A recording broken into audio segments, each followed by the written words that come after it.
any RPGs of a video game nature, or even just a tabletop nature, right, where you get to choose your sort of like values and alignments, I always go into them high-mindedly, and by high-minded me, I mean low-mindedly, being like, oh, I'm going to be such a rogue, I'm going to be so bad, it's going to be so good, and within like 15 minutes of gameplay, I'm like, you guys, the goblins are really struggling, we should help.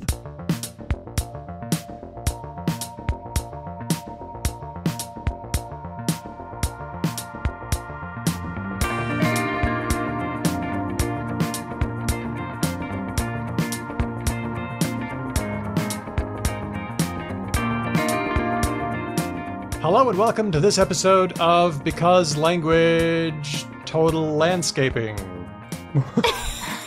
What? A podcast about linguistics, the science of language. My name's Daniel Midgley. Let's meet the team. It's our manic pixie dream guy who turns our world upside down. It's Ben Ainsley. I like that. I feel like that is a stupid two-dimensional thing that needs to apply to men as well as women. I'm just doing my part. Yep. And the gruff but lovable Hedvig Hildegard. I am very gruff lately. I've noticed that today. I'm like, ooh, Hedvig has gruffinated a little bit. Yeah, it's fun. I like it. I'm pleased. I'm not pleased. Of course, I'm not. But no. Gruffination is a good thing. Gruff it up. Gruff on, Gruffmeister. Okay, all right. Well, I've got a character for this episode. That's great. Excellent. Play character. Okay. And we are joined once again by Kathryn Hymes of Thorny Games. Hey, Kathryn. Hello. Hey, I'm so glad to join you here on this starry night in Berkeley, California. Yeah, how are things going over there? You know, they are better than they were and worse than they were in other ways.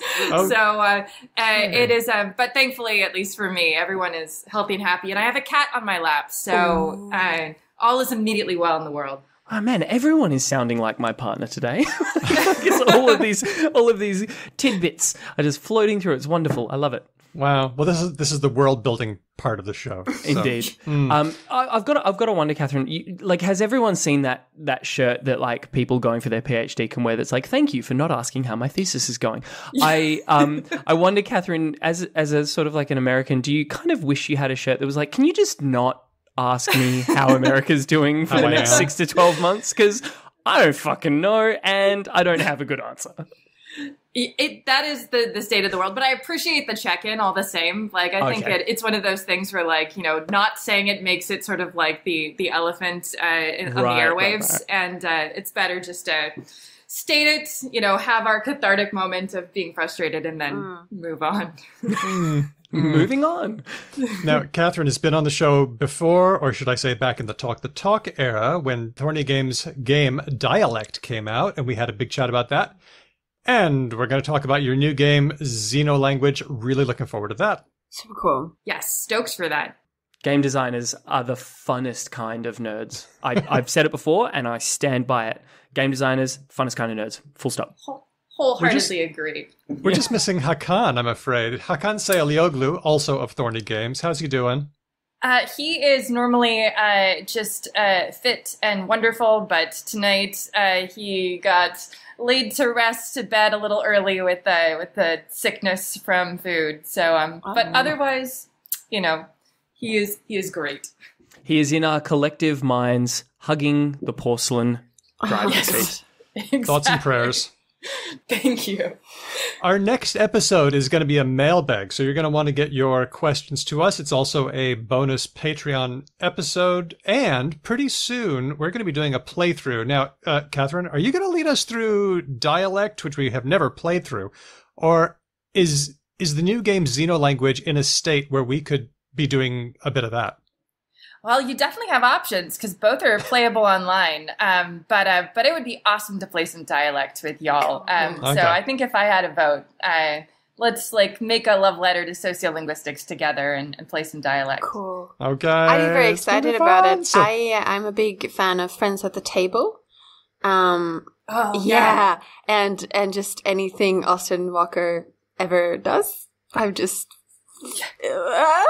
I get that's when I'm over 30 and like he's the only person I would like have a fangirl attack if I saw in public. I'd be like hard to break. I politely contend your statement just then, Hedvig. This is not the first time we've heard you have a micro fangirl moment about a person. That's but fair. I think it is a strong endorsement. But it's like sustained over like several years. Like I've been listening to this man for like I've been listening to various podcasts and stuff by him for a long time, and I'm just this very sustained fire. Anyway, they do this cool thing in their long campaigns where they sort of play through different role playing game frameworks, and for the setup of a campaign, they played through some parts of dialect, and it was very cool. Very excited. Well, I'm excited too, especially because I am a total RPG noob. So that is exciting. You get different levels fresh here. meat. Yes, best kind. Okay, here we go. In addition, you can check out our shop. It's got tons of Because Language gear. It's on Redbubble and just in time for Christmas. Shall we get to the news? Please, let's do. Well, I mean, obviously, there's so little going on in the world at the moment. You've probably had to really scrape the bottom of the barrel, but let's see what that barrel bottom looks like today. Okay, well, the first plank in our barrel bottom is Word of the Year season. It's coming up. Yay. Lots of different word bodies have been naming theirs. Collins has named theirs. The Australian National Dictionary folks have named theirs. We're going to be doing a big old rundown in December, and we're going to be getting you, dear listeners, to nominate your Because Language Word of the Year, chosen by you and me, sort of. I low-key, I know this is a super unrealistic desire on my part, but I low-key hope that it's just nothing to do with either elections or coronavirus. Just for a palate cleanse. You know what I mean? Very unlikely. Wow, okay. I know. Yeah, we got a bunch of those too, though. Let me live in hope. Yeah. Well, the one that really matters is the American Dialect Society Word of the Year. We follow it pretty closely. In fact, sometimes I've even gone to the voting sessions and participated, which has been a lot of fun. It's a raucous affair. But of course, this... Sorry. No. Keep going. I definitely was able to picture that as authentically raucous in my head. Okay. But this time it's online and everyone can participate. Yeah. The raucosity is now digital. So what does that mean for the Americanness of the society? Well, I've always felt like the American Dialect Society is American in name, but really the words kind of have a bit of a global focus. Not just in the way that we all live in America, but I was going to say, that's usually the way Americans on the internet understand that. I know, so I know. True. But I've noticed that, you know, there's a bit of international flavor if you look for it. And if there isn't, then you can give it some. I'm just not sure. I was not sure if it was welcome. You know, if they are the American Dialect Society, then, you know, they can say even fuck up to Canada if they want. Yeah. Right? Wow, you have been sitting in some social media spaces, haven't you? Maybe I have. When you sign up on Eventbrite, they also let you nominate 5 words. Ooh, interesting. That's exciting. Which then might make it into the final tally and the final list, and we can vote for them.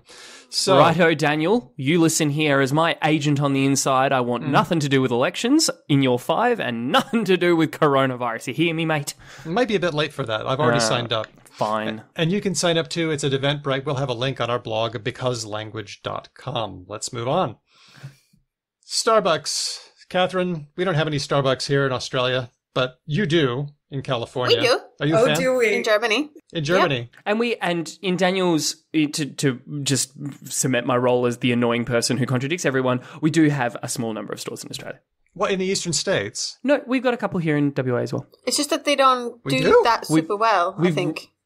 We from an expansion high point of like a couple of hundred stores, we've reduced down to 24 across Australia because Starbucks just screwed the pooch really badly in this market. And Yeah, we do coffee already. And also the opposite is true here in Germany. So tomorrow Steve and I are getting on a train, and part of the exciting thing about getting on a train is we go to the train station and we get to have Starbucks, which means decent coffee. Oh, interesting. Oh, Interesting. wow. There's like 1 or 2 other coffee places in town that are decent. Yeah. Oh, wow. Yeah. Well, Kathryn, are you a Starbucks frequenter? I am not, but we use Starbucks to navigate typically in the US here. It's like you go to the Starbucks on the corner, walk to the Starbucks that you find 2 blocks from here. That's really how frequently they show up.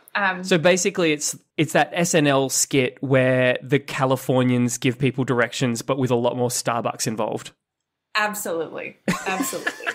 I've noticed how, I haven't seen this recently, but the Starbucks to Walmart ratio is an interesting political indicator. Oh. Yes. Oh, okay. So like a socioeconomic sort of like dowsing rod. Precisely. What does it track for those of us who don't live in the American landscape? It tracks socioeconomic status. Right, and which one's which? Oh, Walmart is less affluent and Starbucks more. That's what I assumed, but I felt like someone had to say it. Yeah. Sort of more working class Look at you, versus Hedwig, less. just being a good podcaster. Come on, Daniel, pick up your game, mate. All right. We're focusing too much on this part. Okay. Well, they've released their new holiday cups because that's a thing that they do. Yeah, they do. Okay. I remember people were really upset a while ago. So what's on the cups? What's going on? I'm feeling that something is on the cup and it's wordy, and that's why it's here in the news. Come on, Daniel, bring us home. The new slogan is "Carry the Merry." Carry the merry. Presumably those 2 words were intended to rhyme. Carry the merry. Yeah. Well, to be fair, they do perfectly, even the way I'm saying it, just not in one of the rhyming conventions that we tend to think of as rhyming. Oh, yeah. Right, okay. Like they do rhyme. They I went to a lecture a while ago that was very inspirational about like what constitutes rhyming in various poetic traditions, and how in some like any vowels don't matter as long as it's like the same consonants at the end. Whatever. It's fascinating. I 100% think that Eminem would have called this a rhyme, right? Oh. Like he rhymes the beginning parts, the mid parts, and the end parts of words. Okay, but would it be a straight rhyme or would it be a, what do they call it when it's not quite a slant rhyme? Probably is, yeah, it would be a slant rhyme, I would imagine. Carry the merry. Oh, okay, say it again, Ben. Carry the merry. Carry the merry. Okay, the first... Kathryn, you? Carry the merry. Yeah. Hey, me Yep. too! And this is one of my favorite things to talk about, and it's mergers. Yep. I grew up speaking a variety of English, known sometimes as Pacific Northwestern U.S. English, and in that variety, carry and marry do rhyme because we have the merry, merry, merry merger. Yay! Mm-hmm. Oh, so I married the other week. Yes, you married is what you did. Yes. You got married. Ben, why don't you take this one? And how was your marriage ceremony? The Danes were annoyingly convenient and pleasing and nice. I was looking forward as a Swede to sort of... Hang on, you have are grumped to the stage where you are discontent that people at your wedding were nice. I didn't want the Danes to be nice. I'm joking, of course. It was very nice and civilized affair, and I was just a little bit resentful of the fact that we were getting married in Denmark when we're not citizens or live in Denmark. Is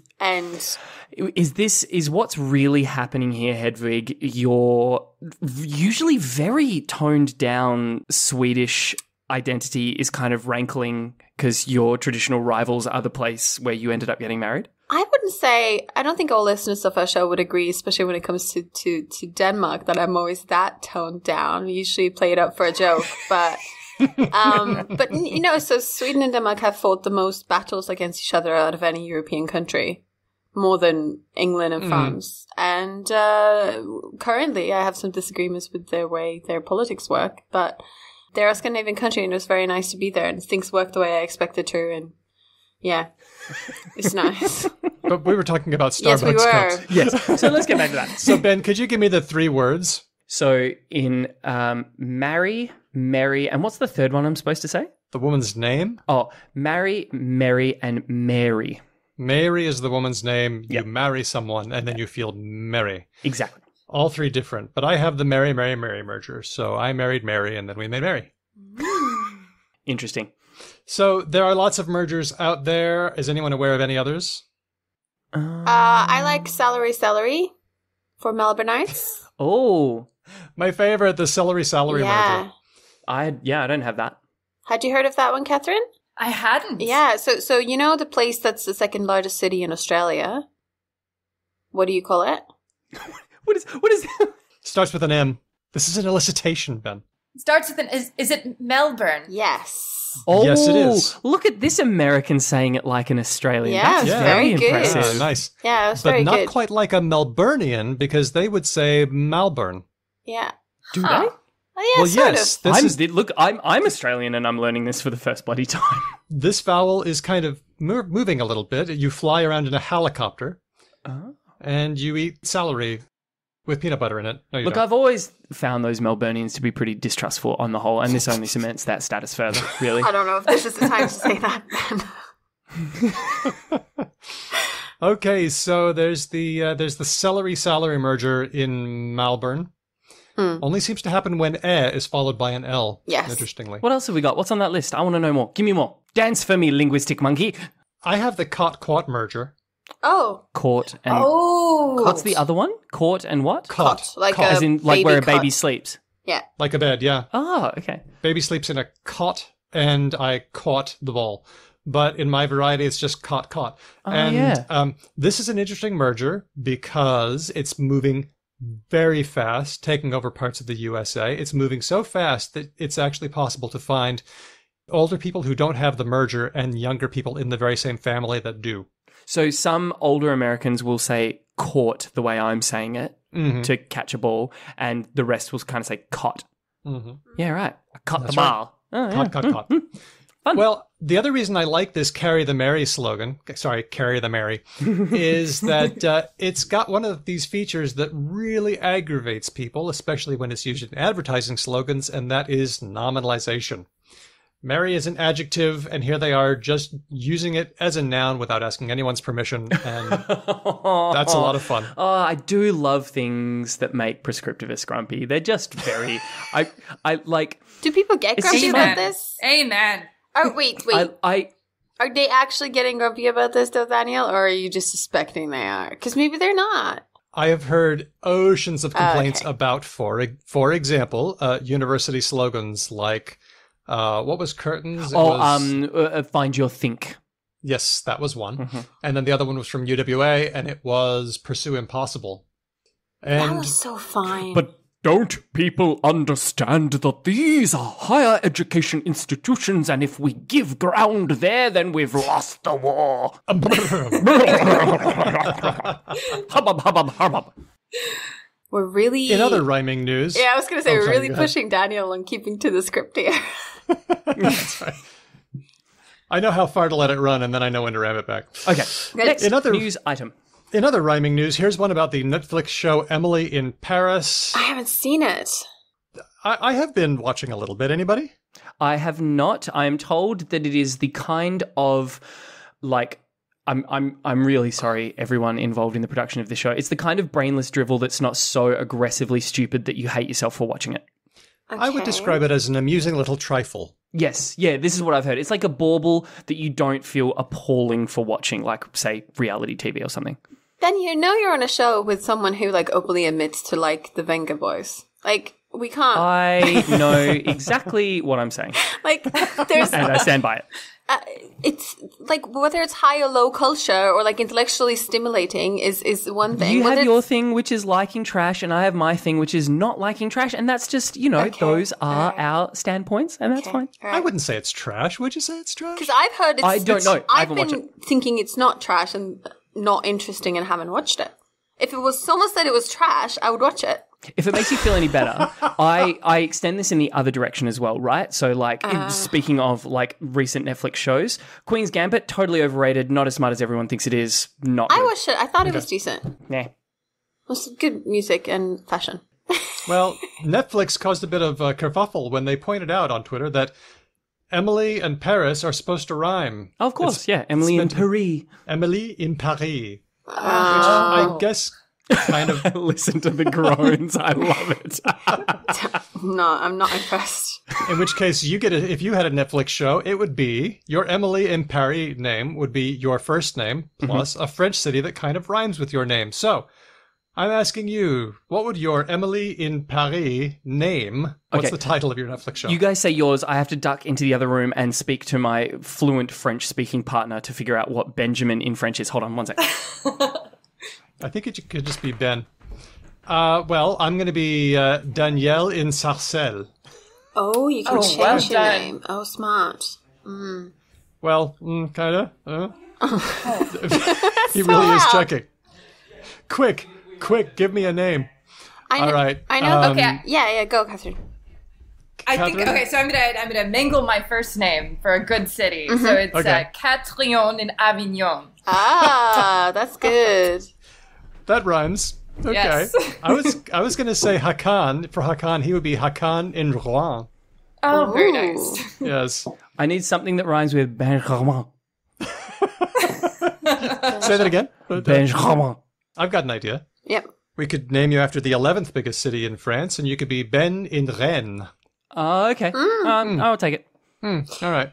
My name is pronounced Edwige in French. Oh, That is amazing. So French city that ends in ige. it's just not a thing that happens, is it? I'm sorry. Yeah, it's not so often. It's not a thing but they I am do. Hedwig in Leipzig. Like, for real. If we change the rules of the game and the geography, it would work perfectly. I would watch the fuck out of that. Hedwig in Leipzig. That's not in German how you properly pronounce Leipzig, but meh. Okay. We'll do it. It would be grittier. It'd be grittier than Emmeline Paris too. Wouldn't yeah, it? yeah. It would just be me going around trying to find coffee. And No, I love it. It would be like the Odd Couple sitcom, but one of the characters is a city that doesn't like your Venga Boys sort of predisposed inclinations. Oh, yeah, so they you're don't. walking through this like gritty Eastern Bloc type thing, and you're just like, the Venga Boys are coming. then everybody's trying. And the whole city is just like, Meh. Yeah, but then eventually everyone will be won over by your earnest charm. Bollywood narrative type thing. I get it. I like It's it. an arc. Yep, It's yep, an arc, yep. and not a very well disguised arc. It's essentially Footloose in Leipzig. You're going to come to town, you're going to show everyone the true joy and wonder of the Venga Boys, and eventually the grumpy preacher man at the end is going to be like, the Venga Boys were good all along. Yes. Wow. Okay. Yes. Other news, we're moving on. We have been doing a periodic update on racist candy. We need one of those like the latest update in this long-running news story. Okay, you do that, Ben. You give me the teletype sounds. Okay, so you've got to give me a tiny, like a 5-word lead in. Breaking news, something like... Racist brand names. Racist brand names, now not so racist anymore. So what has Nestle done now? Nestle has gotten, they had a couple of racist candy names on the Allen's line. Well, Allen's has renamed those lollies. So that we've reported on this before where we've said they're going to change the name, and now they have changed the name. So what are our new names? They did it. The chocolate jelly baby things are now no longer Chicos. They are now Cheekies. Okay. Oh, I saw that. Yeah. They're still weird babies that you eat, but okay. But that's British. That's just their heritage. That's just British people have done that for ages. That's just their culture. Yeah, that's what they do. They eat babies. If we're really going to start applying like the lens of like objective reality to candies, I think we're going to find a lot of problems, right? Like, why are we eating dinosaurs? Why are we eating like blah, blah, blah, blah, blah.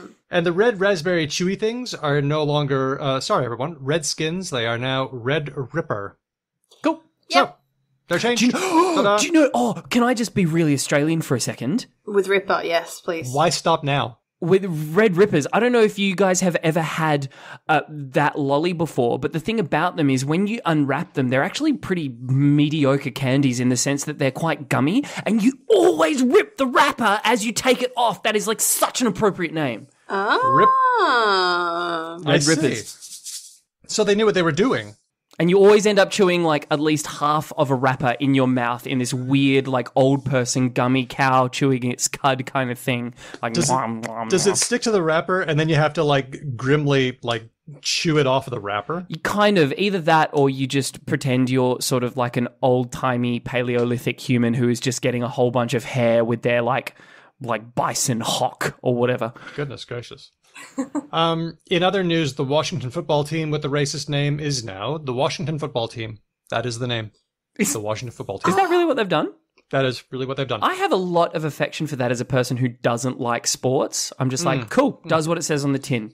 And now all we need to do is add some pressure to the Saputo company because their racist cheese is still racist. Oh, god damn it. I thought they said they were going to change it. We need to tell the non-Australian again. Oh, okay.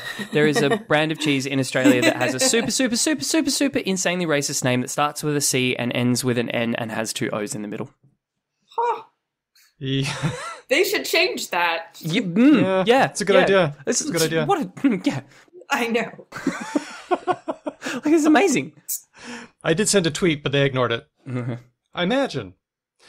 Finally, Spain's Language Academy has added and then dropped a gender-neutral pronoun, ella.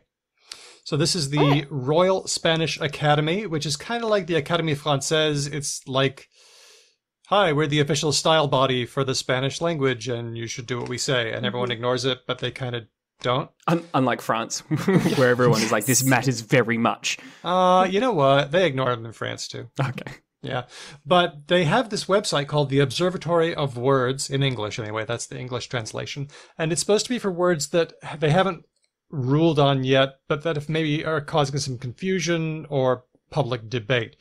And so they stuck on the site the word ella, which in Spanish he is él, and in her is ella, but this is a gender neutral ella, and in translation it says, the pronoun ella is a solution created and promoted in certain sectors to refer to those who may not feel identified with either of the 2 traditionally existing genders. Problem there already. Its use is not widespread or well established. And, however, there was some discussion and outcry, and then they walked it back and deleted it. They said, we're sorry if this caused any confusion, but we're not incorporating this into the official Spanish dictionary. Oh, that's unfortunate. So then the question becomes, is it something that is like widely used? I think it's one of those candidates. If you look up Spanish gender inclusive language, but do it in Spanish, you'll get things with lots of E's. For example, instead of chicos or chicas, which for boys and girls, you'll see chiques with an E.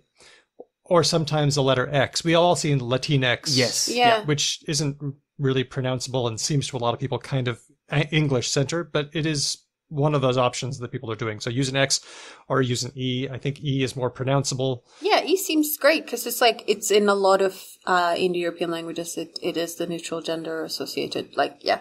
So the dictionary, let's remind ourselves, the dictionary describes what people are doing, and people are doing this thing, and they decided to not tell anyone about it.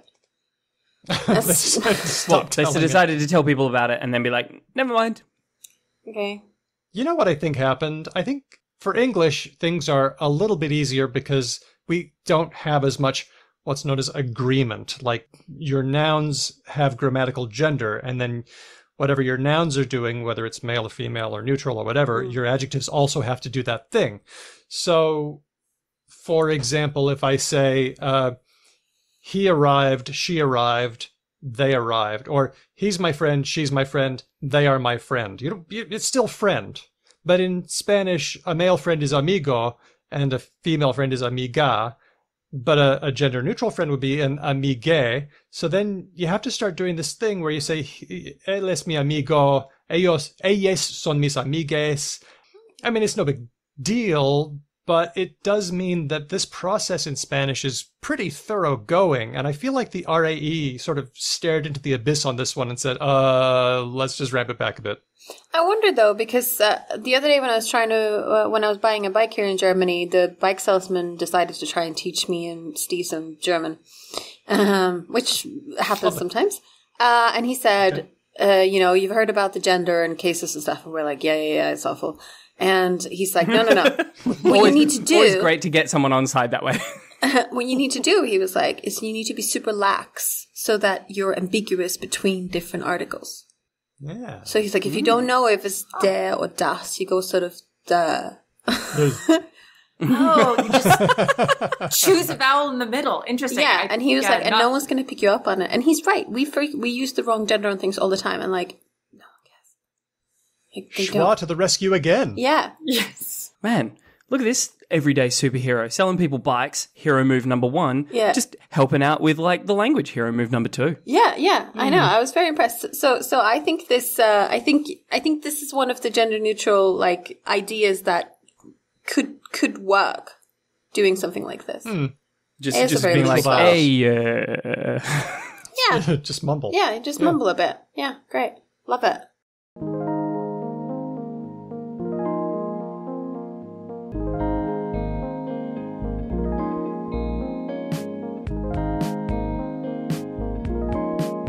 We are here with Kathryn Hymes of Thorny Games. Hey, Kathryn. Hello.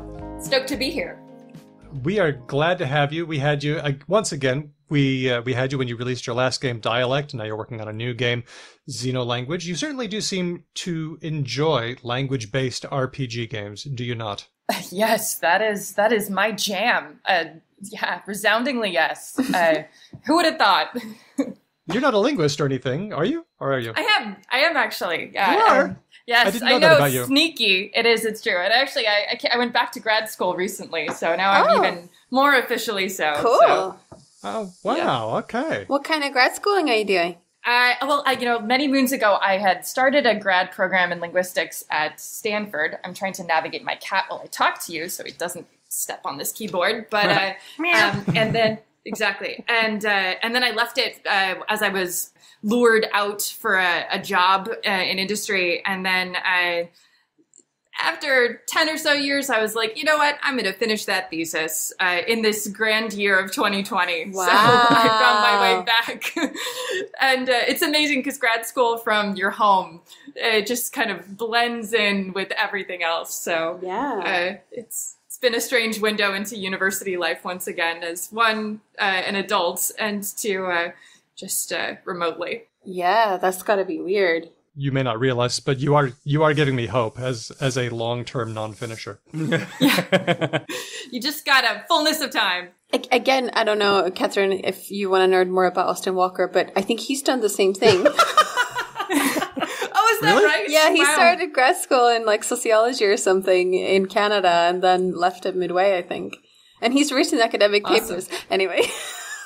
I'm loving how shamelessly you are leaning into this. Just like, hey, you guys, did you know that Austin Walker, that guy I was talking about earlier, did you know he did a similar thing to the thing you just said? Oh my God, it's so interesting. Yes.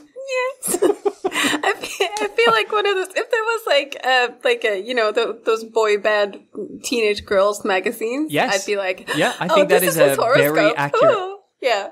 He deserves it. He is so dreamy and smart. So dreamy. And yeah. You stand this guy the way a teenage girl stands Harry Styles. I'm putting it out there. Yes.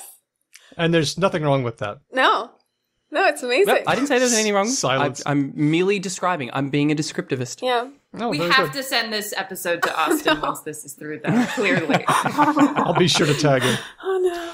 So, Dialect was a monster release. It was huge. Quite successful, I am led to believe. Yeah, we were thrilled with it, and it was definitely not what we expected, and it was sort of a jolt in the beginning, and we've kind of been riding that wave since, and then been propelled to make new games and really establish the huge sector of linguistics-based RPGs. Mm.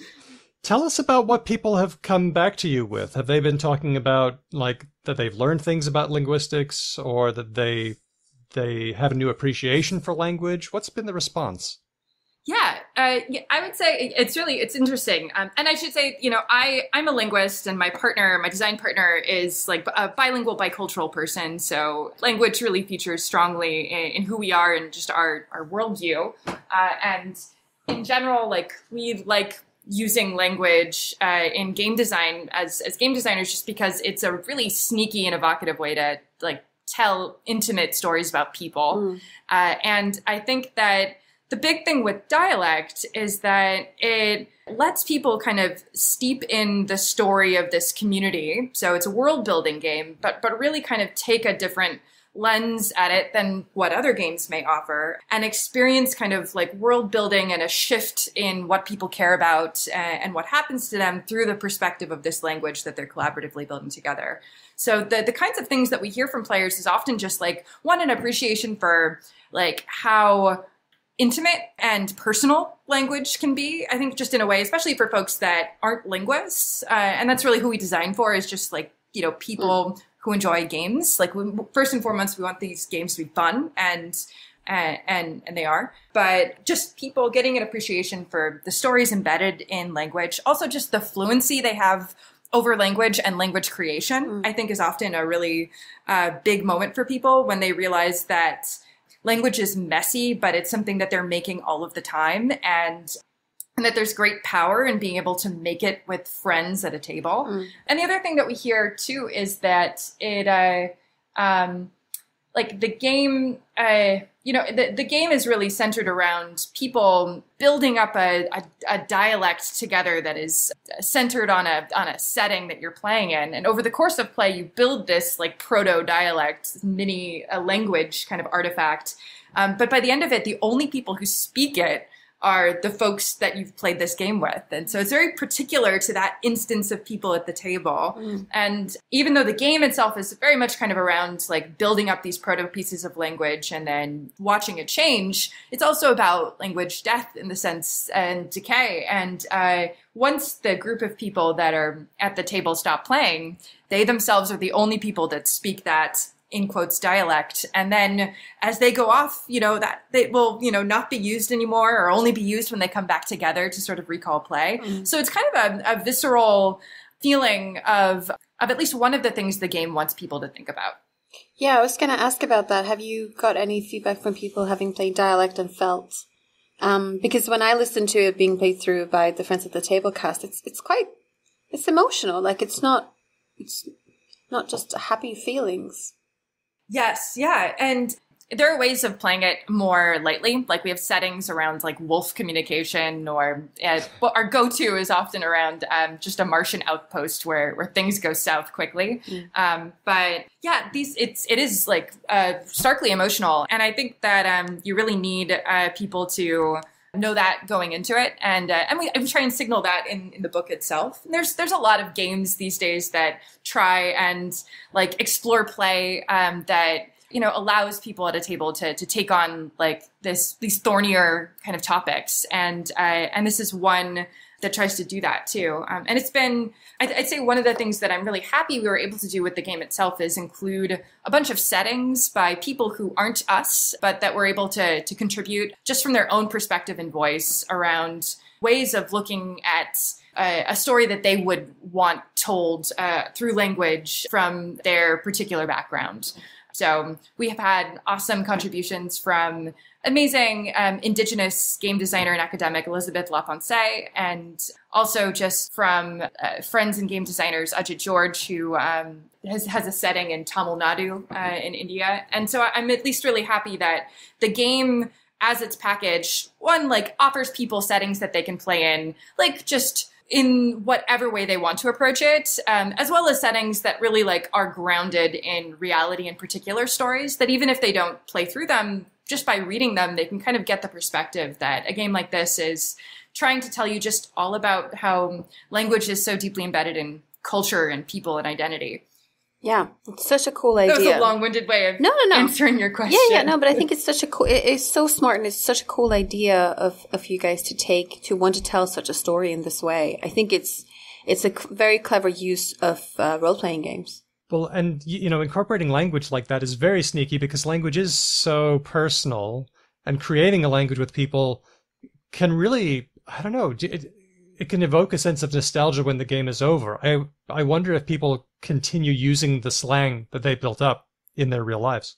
Yeah, some of the greatest like sort of game reports we get are people that like totally codify their slang in different ways. I think like I saw something was tweeted at me like this series of mugs that were made for a gaming group just with all of these amazing made up words and terms that of course I know nothing about, but that they've made through playing this game. I love when that happens. So tell us about the new game Xenolanguage, because you felt like there was more to do in the way of language. What's this like? What is this game? Yeah. I feel like we have so many damn language games in us. It's pretty silly at this point. So Xenolanguage is different, but kind of related in the sense that it's trying to use language as like an interesting way to tell stories about people and relationships. So Xenolanguage, it's a tabletop story game about first contact with alien life, messy human relationships, and then what happens when they mix together.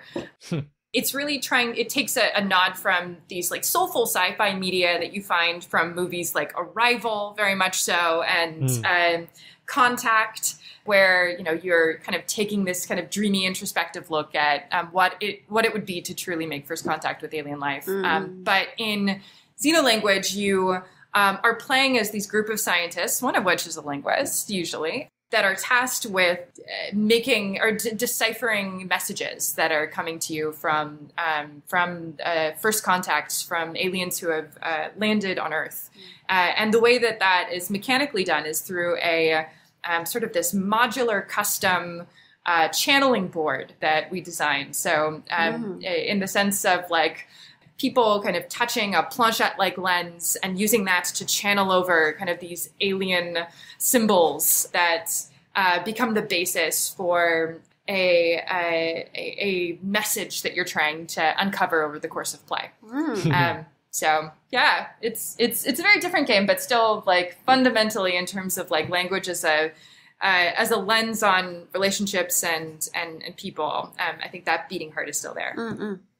Yeah, we're stoked for it. It's been a journey, but it's always exciting to finally get a game like this live. And we've been playtesting it just high and low now around the country and the world at this point. So we're feeling pretty great about it. I was going to ask the boring mechanics question because I wasn't sure I understood the tablet mechanic.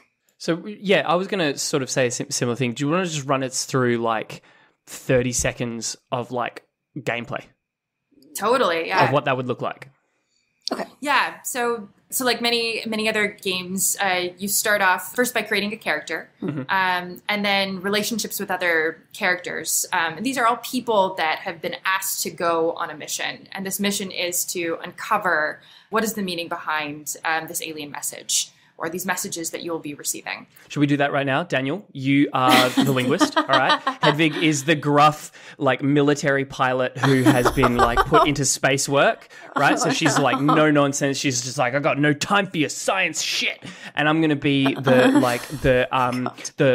botanist who's on the planet who's just like, hey, guys, like, I just really like plants.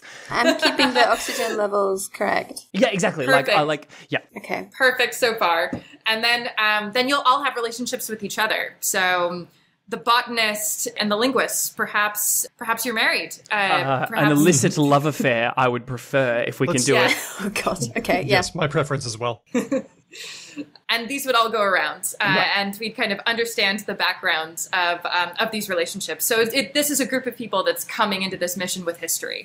Gotcha. And then the game plays out in this card-based way, sort of like the beats that are leading up to people as they kind of get in the Humvee or take the helicopter to the site of landing, and what ultimately it is to behold this craft and then get to the platform. And so the platform itself is represented by the board that will sit on the table that is kind of meant to be this like IRL alien artifact in front of you. Fun. And the board is this depicted sort of like alien web that has kind of symbols that are fruiting out of it. Can I ask, the vibe I'm getting is that there's a little bit of a sort of like a werewolf or a mafia sort of vibe in that like a set of things happens that's somewhat outside the player control, and then the players talk about it for a while. And then another set of things happens, and those sort of like the discussions that are grown out of those things feed back into the sets of things that keep happening. Is that... That's totally fair. Though I would say that it's also more of a role-playing game than in the sense that you are characters. And there are moments where you truly do like flashback scenes together where you're experiencing and kind of building out your backstory. All I can say to you, Kathryn, is you need to play Werewolf with me sometime, because I promise you, I go full method on that character. Awesome. If I am like goody so-and-so, I will be clutching my lapels. I will be screaming that it wasn't me, I don't have a demon inside me. Fantastic. As werewolf should always be played. You're basically LARPing at that point. Yeah, exactly. And I do love LARPing. So if you are that way inclined, all board games are LARPs. Play Monopoly with me sometime. Nah, you're not going to get on my property, see? I've got no time for it, none.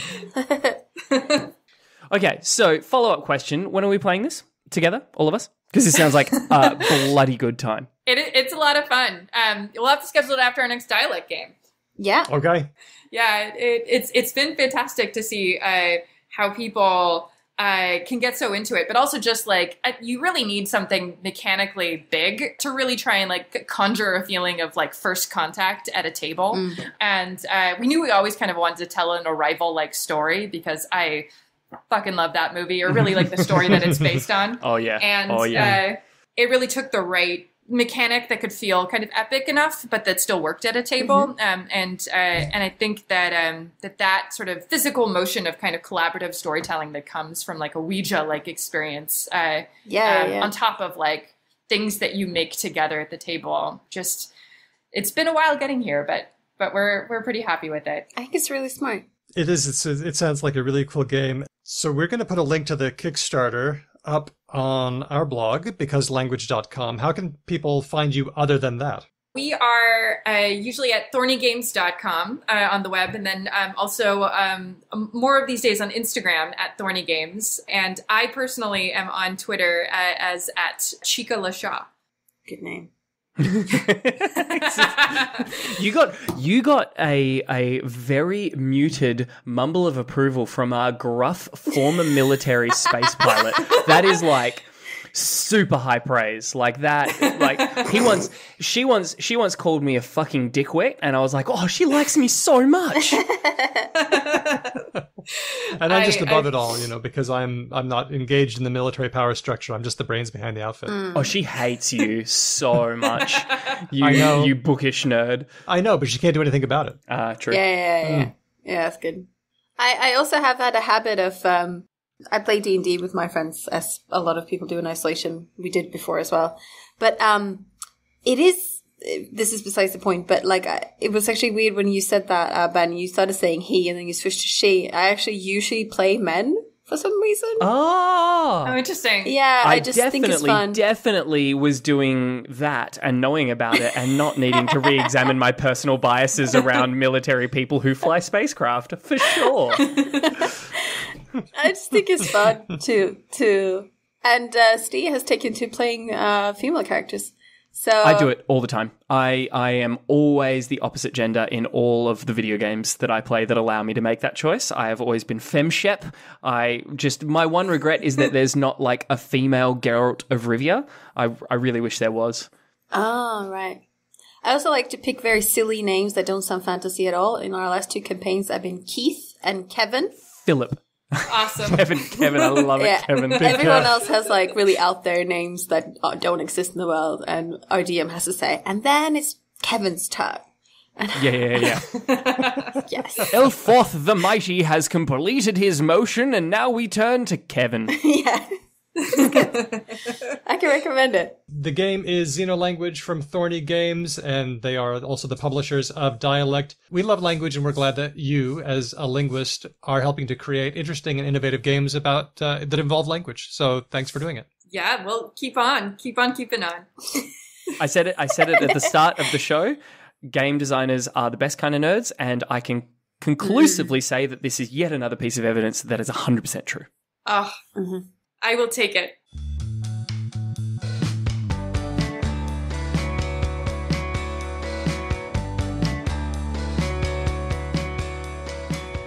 Welcome to Words of the Week. We are here with Kathryn Hymes of Thorny Games. And Kathryn, I believe you've got a word for us. I do have a word. It's related the to best kind of nerds. It's related to something that I'm going to be doing tomorrow online, and it is related to another hobby of mine, also around play, but a different kind of play. I am a fiddler, and I would like to share as in with a person who plays the instrument, the fiddle. Exactly so. Because my brain was also like, okay, like you compulsively play with small kinetic toys. Yes, that would also work. But I hang out with the let's say less fancy violin as the fiddle, and the working man's violin. Absolutely. And the word I would like to give to you today is the word the chop. Oh, so the chop is something that happens to a violinist when you get to the point where you really wish that you were a drummer. So the chop is this percussive sound that you actually make with your bow against the string. And it's really popular in lots of different kinds of music, like bluegrass and other stuff. But actually, like in the last 10 years, this like gang of miscreants and like awesome musicians have just totally leaned into it. And now there's this like complete world of chop where you can like high chop and low chop and soft chop and like scratch chop and dry chop and ghost chop. And so it's just a bunch of people. Wait, sorry. That one we need to hear more about. I need more. Yes. So Ghost, yeah. So the ghost chop would be when you are actually like playing notes with your left hand while you're chopping with the bow. So you only hear these little ghost notes over it. And it's awesome because it almost reminds me of kind of like the language around clicks and like point of articulation. So there's now a huge like musical notation that's kind of blossoming out of people trying to actually write down what the hell is happening with the chop. Oh, that's fun. It is fun. That's really fun. It's a bunch of beatboxing fiddlers that are chopping on their instruments. So that is my word for you. I like it. This reminds me, I don't know why, but it reminds me of like scratching and turntablism, where you take this tool and then you just do a completely different thing with it and everyone's like, whoa, that's awesome. Love it. More. Totally. Wow, okay, cool. The chop. The chop. And it sounds like chop is becoming it's a way of life. It's sort of like words like core or wave. It's like becoming a denotation for different genres of this style of play. Yes, it evokes strong feelings in people, I would say also. So my 4-year-old daughter, formerly 3 years old, but birthday today. Oh, happy birthday. That's what I was doing today. I was having a kid's party. It was great. She wondered what was the difference between a violin and a fiddle, and I didn't know how to explain it to her. I was going to ask the same thing. I'm so glad that your 4-year-old got in there before me, though. She's a curious tot, just like you. It's a great question. It is the same. It's all about how you play it, and it's just a style of music. Let's say like the violin. When you're leaning into that, you're really like holding onto the violoncello and being very classical about it, and you're looking for your Bach and Vivaldi. All of that. I say that having been subjected to that myself and still loving it secretly. But the fiddle is when things get a little wild and folky, and then you break all of those rules. So it's the same. It's just style. It's no instrumental differentiation of any kind. Yeah, and style and sometimes how you play. So sometimes you'll see people with the way they hold the fiddle, like it'll almost be like, it's like propped up on their chin rather than like proper form or other, business like this. The one thing you do see when people do change their instruments up is sometimes you'll have fiddlers that actually add a 5th string. So they're 5-string violins. So that is a big difference. It is. Wow. That is a big difference. But not all fiddles have a 5th string. No. Yours, does it have a 5th string? It sadly doesn't. It doesn't, but maybe someday. So you have a fiddle though, right? Like, so in your... Sorry, I'm just trying to work it out in my head. The thing that you hold is a fiddle, which is the same as a violin, but you don't call it a violin because you play the fiddle. Exactly. It's all about the energy that you bring to it. I don't know if... So we're an Australian podcast, so I feel like we can't talk about violins and being an Australian podcast without mentioning briefly two-set. Oh, I love two-sets. I love two-sets. I'm wearing my two-set merch just yesterday. Yes. Oh, really? They're fantastic. Amazing. Yes. Ben and Daniel, do you know what this is? I don't know two-set, but I can guess because I know another like string quartet who do what I assume you're talking about, which is like string covers of like really famous pop songs. I guess they do that. Daniel, do you want to guess? No guesses here. They're a very popular YouTube channel. They are, I believe, Taiwanese Australian. Okay. Catherine, is that right? I'm not sure the background besides Australian, but they're so funny. They're two very, very funny violin players who do like funny videos that are very memey, very funny editing, very trendy right now. And they do like comedy and they get people interested in violins and classical music, and they bully people who play viola a lot. Yes. That's just normal. And they do reaction videos and they play different instruments, and they're very talented, very funny comedian type classical music memey people on YouTube, and they're quite popular right now, and they're Australian. So wow, okay, all right, I'm on board. Yeah, cool. We've been sharing a lot of YouTubers. This has been fun. Yes. Yeah. This is like how podcasters, like if we were all dogs sniffing each other, this is like the podcast version. Oh, have you seen this content creator? Oh, what about this content creator? I wonder, Yeah, I'm a little bit worried that maybe that isn't as fun for our listeners as it is for us, but we'll see. I 100% disagree. When I'm listening to a podcast and they're like, "Oh, here's this thing I love," I'm like I'll be driving my car or something, and I'll start like reaching in the back seat for something to like write or type on. I'll be like, "Oh God, I gotta get it down." Like Lenny in Memento. Yeah, exactly. Well, thanks for that word. Let's go to our next one. This one is phantosmia. Phantosmia. Not phantasmia or phantasmagoria. Nope, this is phantosmia. You could probably guess a little bit of the word if you know some of the parts. You're on the right track. Is it to do with miasma? No, not this time. What is a miasma? Well, isn't a miasma like bad airs back in the day? Like when it's what they thought the plague was. Yeah, exactly. Like when you like 300 years ago when everyone started dying, they were like, bad air in this place. And that's why they called it malaria. They thought it was the air. They named it wrong. There you go. Okay, other guesses from anyone who didn't read this one? Who didn't read the run sheet? Is this somehow related to what is Kathryn, can you help me? What's the name of that game? The Phantasma. How's it pronounced? It's not related to that. It's related to a game, Daniel. Final Fantasy? Not this time. Yeah. Or is that Ghost of the Phantasm, the Zelda edition? No, it's called Phantasmagoria. Oh, Phantasmagoria. Yes. Okay. Oh, it's not new, but everyone's playing it now? Question mark. Don't know. Well, it's trending. I'm hearing a no coming. That might be a no. So this word comes from phantasm, meaning illusion. That's a Greek word, but also osme, meaning smell. Smelling things that aren't there. Phantom smells. Ooh. And the reason this one is in the news this week is because it has come to light that this is a symptom of COVID. Not only can you not smell things, and that's one way to tell that you have it, and in fact, people can tell where COVID is on the rise because you see an increase in Google searchers for "I can't smell" in that area. Oh, interesting. Mm-hmm. Yeah. But sometimes even people who get better still have terrible tastes. Like the foods that they used to love just taste gross. There's one story in the Washington Post about a woman who opened a bottle of wine she'd been saving and it just tasted like petrol. Oh, man. Oh, no. This is such a weird disease, isn't it? It is So a weird weird. disease. I mean, it does some really wacky things. The flu doesn't do that, right? Like, I've never had a flu and then later on been like, oh, no, pasta carbonara, I hate this now. Like, doesn't exist. it would be a rare symptom for many things. It is possible. There are articles on it that go way back, but this is one particular thing for some people about COVID. It could be that your sense of smell will just return to normal in a few weeks or months, but for some others, it could be a bit longer lasting.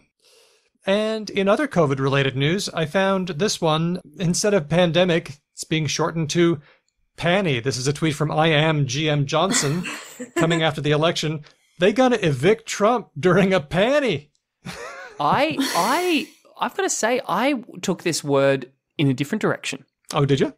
I feel like this, maybe it's the Australian in me talking, I feel like this is a contraction for panic attack. Just gone out the back and had a cheeky panny. All good now. Yeah, back in place. Cheeky panny. I've never heard it expressed that way, but it definitely is an Australian thing. And this sounds super Australian to me, but I don't think this person is. Australians love their diminutives with a Y. We do. And, it reminds me of also Zipf's law of brevity. When a word increases in frequency, sometimes it gets shortened because it's just more economical to say it and everyone knows what you mean. Yeah. Finally, non-zero number, which is not a new concept, but it saw an interesting use this week. I promise I will get through the interminable election things.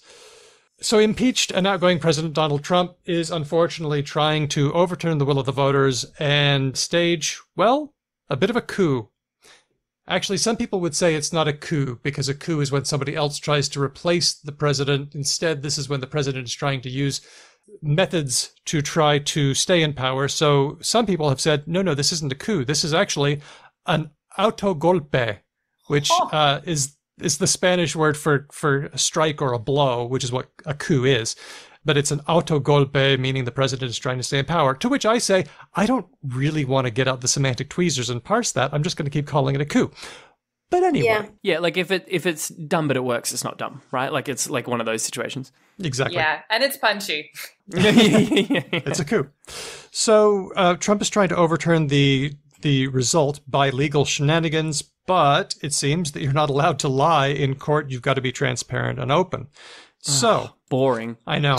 So one of the things that the Trump team is trying to allege is that observers in Philadelphia weren't allowed to see the results. And so the judge said, wait, are you trying to say that they weren't allowed in the room? And the lawyer replied that there were a non-zero number of Republican observers in the room when the votes were being counted. So I just thought that was a fun way of saying, yeah, there were totally people in the room. But instead, it's a non-zero number of people. Yeah, I like it. Yeah. Our 1984 authoritarian, doubles talk. So bad. That reminded me of non-trivial, which is a thing I use all the time. Oh yeah. I like non-trivial. Yeah, I bust non-trivial out heaps. And not insignificant. Yes. Yes. I like using large values, so 2 + 2 could equal 5 for very large values of 2.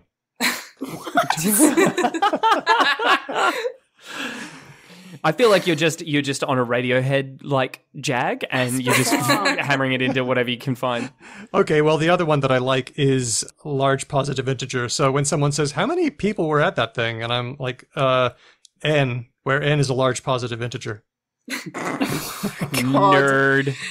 I prefer non-zero. Yep. A non-zero number. Okay, well, there was a non-zero number of people there. Yeah. Okay, so we've got chop, phantosmia, panny, and non-zero number are words of the week. Once again, word of the year season is upon us, so watch our Facebook, watch our Twitter accounts, watch all the places, because we'll be having our vote for Because Language word of the year coming very soon. Let's get to some comments. We talked about canola in a previous episode, and we surmised that it might have been from Canada? Yeah, I think I'm wrong. Gotta love that one. Our good friend Don, writing to us on hello@becauselanguage.com, says, you are in fact correct. Don says, I know. What? The scenes. Well, it's better than what they used to call it, right? I mean, Yeah. Don says, canola was indeed created by Agriculture Canada. The father of a close friend of mine was one of the scientists who worked on that project. Oh. And while I haven't investigated this myself, I like it well enough that I'm going to say, yep, that's totally what it is. I'll take it. Me too. Take the win. Yeah, Take absolutely. the win. And finally, we had a episode a long time ago about what's the difference between Cantonese and Mandarin, and can someone pass? If they're a Cantonese speaker, can they pass as a Mandarin speaker? How easy is it? Samuel says, hi, Hedvig, Daniel, and Ben. I was just listening to episode 4, the bonus EP, been catching up, and heard that you wanted to hear about differences between Cantonese and Mandarin. I'm from Hong Kong, but living in Scotland now. Speak both languages and studied linguistics, so I thought I might be able to share some insights. I hope it's not too late or too long. No. By the way, love the show. So for context, I believe we were talking about protesters in Hong Kong where people found that if they were stopped by the police and pretended to be a mainland Mandarin speaker who was just happened to be at the scene at the time, they were sort of not picked up by the police, versus if they spoke Cantonese and seemed like they were a local Hong Konger. And because people are probably experiencing a lot of Mandarin culture and media and in school, etc., it's not that hard, I think. Even if you, it's probably hard to find someone who speaks Cantonese who has no experience with Mandarin at all. Yeah. Well, Samuel sent us some information. Cool. In his own voice. So what I'm going to do is I'm going to drop that at the tail end of this show, and you can stick around and listen to that. I thought his comments were cool. Very illuminating. Thank you, Samuel, for that. What a ledge. I know. We have some great listeners. What? Someone laughing at ledge. Ledge is a good word. Hi. It's a ledge. What a ledge. I'd love an explanation, actually, of ledge. Legend. What a legend. Fantastic. I'm going to drop that, and it's going to spread like wildfire in California. Yeah. Whoa. I know. I'm allowed to say it. I'm from California. Yep. Yes, you are. And look, all I can say is that was hot. Either that, or it could just be a part of this conversation, and it will vanish as soon as we leave this chat session. Yes. Kathryn Hymes of Thorny Games, thank you so much for hanging out with us and talking today. Thank you for having me. This was a ton of fun.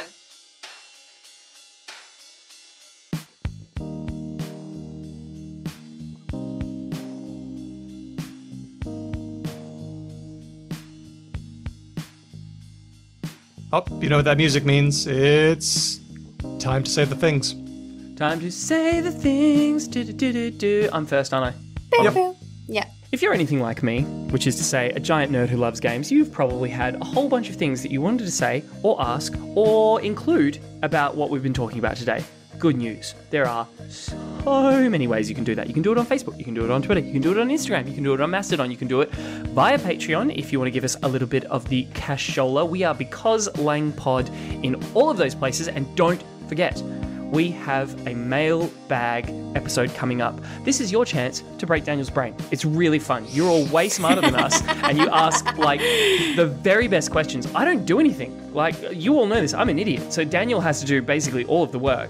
And it's just, like, it's so gratifying to watch a person's brain do a backflip and then explode in slow motion over a microphone. It's great. So you can contribute to that. And you might say, isn't Hedvig the other linguist on the show? This is true, but Hedvig hates smart questions and gets very annoyed by them. So if you actually want to break someone, you have a better luck of breaking Daniel than me.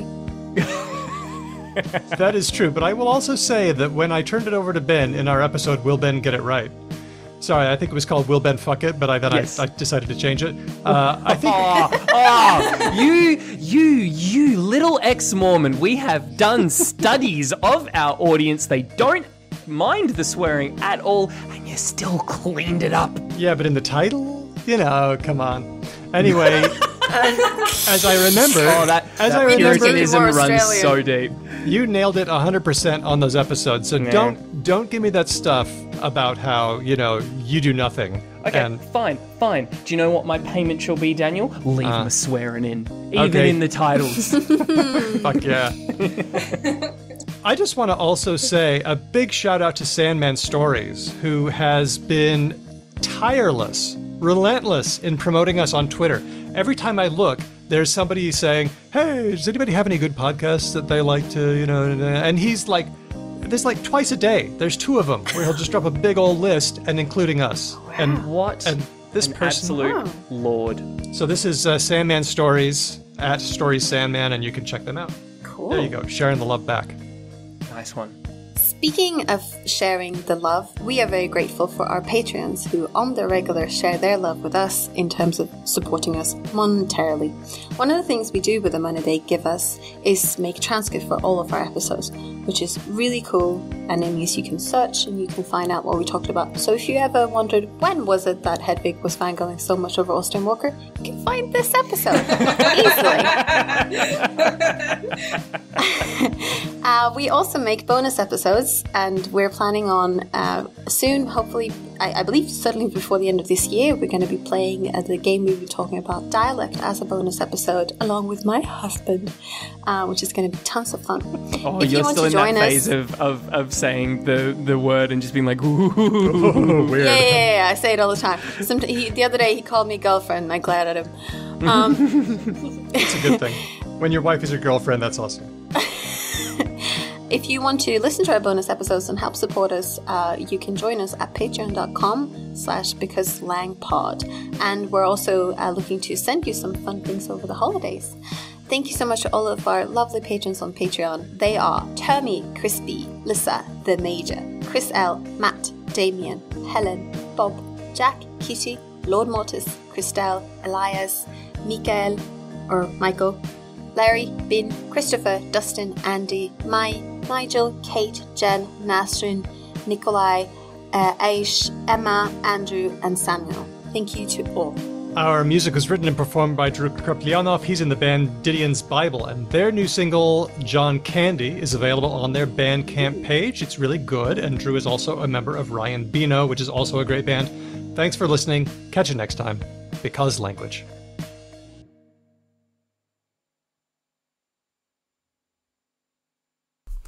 So, as you might know, Hong Kong has been ruled by China since 1997, and since then there's an increase in Mandarin education in the school system. Numbers now say about half of the population can communicate in Mandarin, but I'm not really sure if that's really accurate. So I was born after the handover, and I was taught Mandarin since primary school, so I speak it fluently. But I do know many people around my age or older who don't really speak it well, or they may just passively understand it. So it's even more true for older Hong Kongers. Many of them can't really speak it at all.